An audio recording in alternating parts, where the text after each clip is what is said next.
ఎందుకు లవ్ అనేది స్వీట్గా ఉంటుంది, మ్యారేజ్ అనేది ఎందుకు ఘాటుగా ఘాటుగా ఉంటుంది. ఉంటుంది Yes, అనే దానికోసం నేను చెప్తున్నాను అది. రైట్.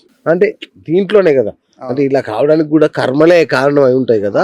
మరి ఇవి మొత్తం ఎపిసోడ్ లో కర్మ ఎక్కడ ఇన్వాల్వ్ అవుతుంది అని? జనరల్గా ఏంటంటే వైఫ్ అండ్ హస్బెండ్ మధ్యలో గొడవలు, కొట్టుకోవడాలు, తిట్టుకోవడాలు ఇవన్నీ ఉంటాయండి కదా.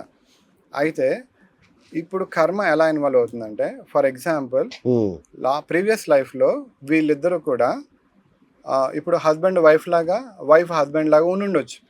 ఓకే, అలా ఉండి ఆ లైఫ్లో కొంచెం హస్బెండ్ ఎక్కువ డామినేషన్ చేస్తూ ఉండుండొచ్చు. ఓకే, అలాంటి పరిస్థితుల్లో ఇప్పుడు ఆ రెండు సోల్స్ రివర్స్గా వచ్చి నేను ఇప్పుడు ఎక్స్చేంజ్ అయితే ఎలా ఉంటుంది అనే లైఫ్ నేను తెలుసుకోవాలనుకుంటున్నాను అని వచ్చి రివర్స్గా హస్బెండ్ వైఫ్గా, వైఫ్ హస్బెండ్గా వాళ్ళు లైఫ్ తీసుకొని దాన్ని లీడ్ చేస్తూ ఉండొచ్చు అన్నమాట. అంటే వైఫ్ అండ్ హస్బెండ్ మధ్యలో చిన్న చిన్న గొడవలు కామన్, కానీ అది చాలా పెద్దది అయిపోయి లేకపోతే ఆ డైవర్స్ వరకు వెళ్ళడం, అంతవరకు అయితే పాస్ట్ లైఫ్లో ఇంకా తీవ్రమైన గొడవలు సంథింగ్ ఏదో ఉన్నాయని దాని మీనింగ్ ఉంటుంది. ఓకే, అలా కొందరు బ్రేకప్ అయి విడిపోతారు, విడాకులు తీసేసుకుంటారు కొందరు. అయినా సరే వాళ్ళని మర్చిపోరు పార్ట్నర్ని. వీడు మర్చిపోరు, వాళ్ళు మర్చిపోరు. లవర్స్ అయితే గడ్డాలు పెంచుకొని తిరుగుతుంటారు, కొందరైతే పెళ్ళిళ్ళు చేసుకోవడం మానేస్తారు.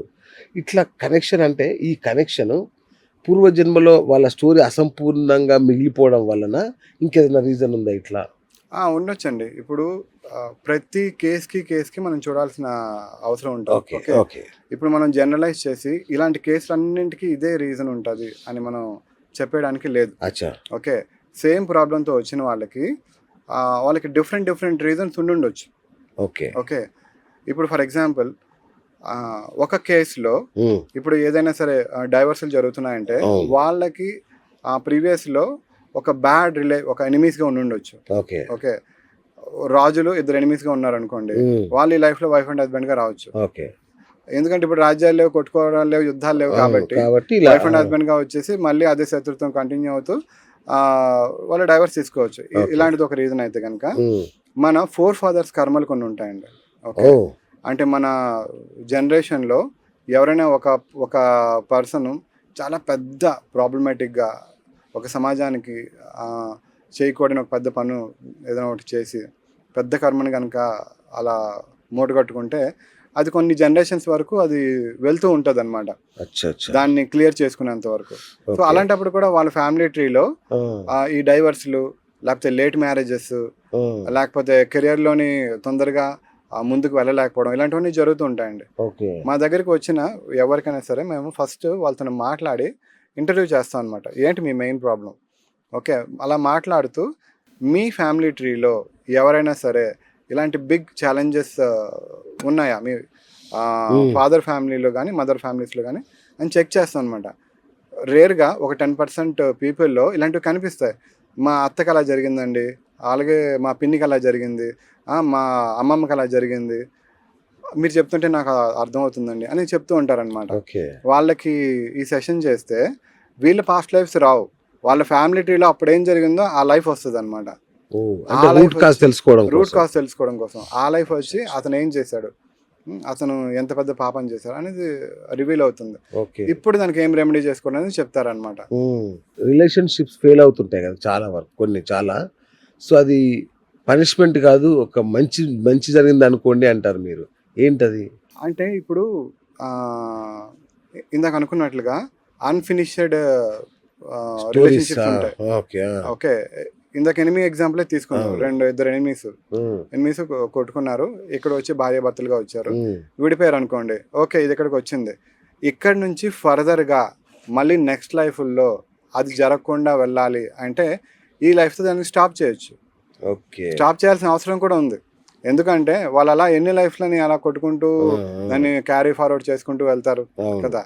సో అప్పుడు హైయర్ కాన్షియస్ వచ్చినప్పుడు దీన్ని మీ సైడ్ నుంచి మీరు ఎలా బ్రేక్ చేయండి, మీరు ఇలా చేస్తే కనుక మా సైడ్ నుంచి దానికి రూట్స్ వేసి మీరు మళ్ళీ లైఫ్లో ఇద్దరు కలవకుండా వేరే కర్మల్ని క్లియర్ చేసుకోవడం కోసం మేము హెల్ప్ చేస్తాం, ఈ కర్మ ఇక్కడితో ఎండ్ అయిపోతుంది అని చెప్తారనమాట. అలా సూపర్.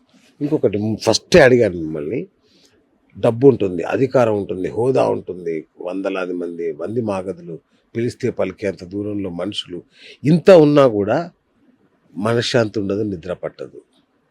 ఏం రీజన్ అయి ఉంటుంది దీనికి? చాలా మంచి క్వశ్చన్ అడిగారండి. Sure. నేను ఒక ఎగ్జాంపుల్తో నేను మీకు చెప్తాను. ఒక ఆవిడ మా దగ్గరికి వేరే రీజన్తో సెషన్ కోసం వచ్చారు. వాళ్ళకి Okay. డబ్బు ఉంది, ఆస్తులు ఉన్నాయి, అన్నీ ఉన్నాయి. ఆవిడకి మనశ్శాంతి లేదనమాట.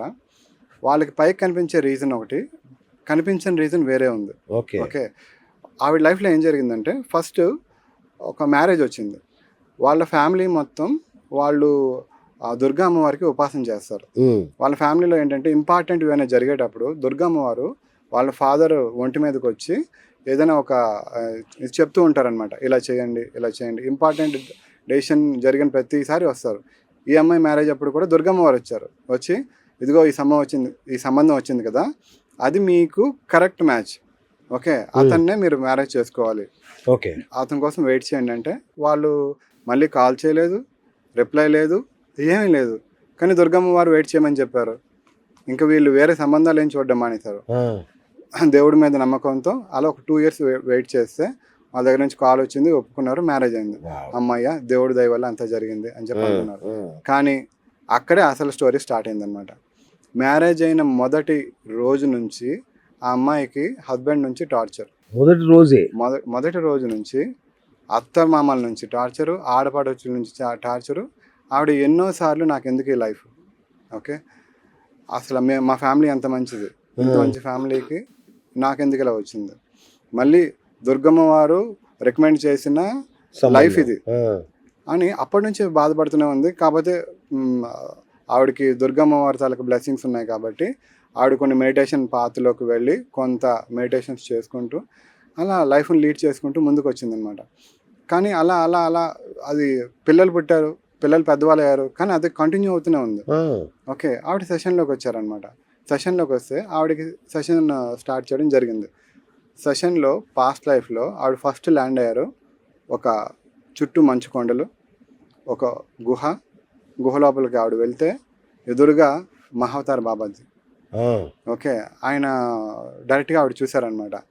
మహావతార్ బాబాజీ చెప్తున్నారు, నువ్వేం బాధపడకమ్మా, నువ్వు అసలు ఎప్పుడో గత జన్మలోనే నా దగ్గరికి వచ్చేయాల్సింది, నీకు గత జన్మలోనే ముక్తి రావాల్సిన అవసరం ఉంది. కానీ ఆ జన్మ లాస్ట్లో వచ్చేటప్పటికి నువ్వు అనుకోకుండా ఒక దేవతా సర్పాన్ని నువ్వు చంపావు. ఆ దేవతా సర్పాన్ని చంపడం వల్ల ఆ కర్మని రిలీజ్ చేసుకోవడానికి నీకు 3 lives పడుతుంది. అప్పుడు నువ్వేం డెసిషన్ తీసుకున్నావు, సరే నేను ఇంకా అన్ని లైఫ్లు నేను వెయిట్ చేయలేను, యాక్చువల్గా ఈ లైఫ్తోనే నేను ముక్తి పొందాలి, మీ దగ్గరికి రావాలి. అయితే మరి ఉన్న ఆప్షన్స్ ఏంటి, నేను ఆ 3 లైఫ్ల కర్మల్ని ఒకే లైఫ్లో అనుభవిస్తాను, ఓకే అని చెప్పి ఈ లైఫ్లో ఆ కర్మలన్నింటినీ అనుభవించడం కోసం ఆవిడ వచ్చి ఇన్ని కష్టాలు పడింది.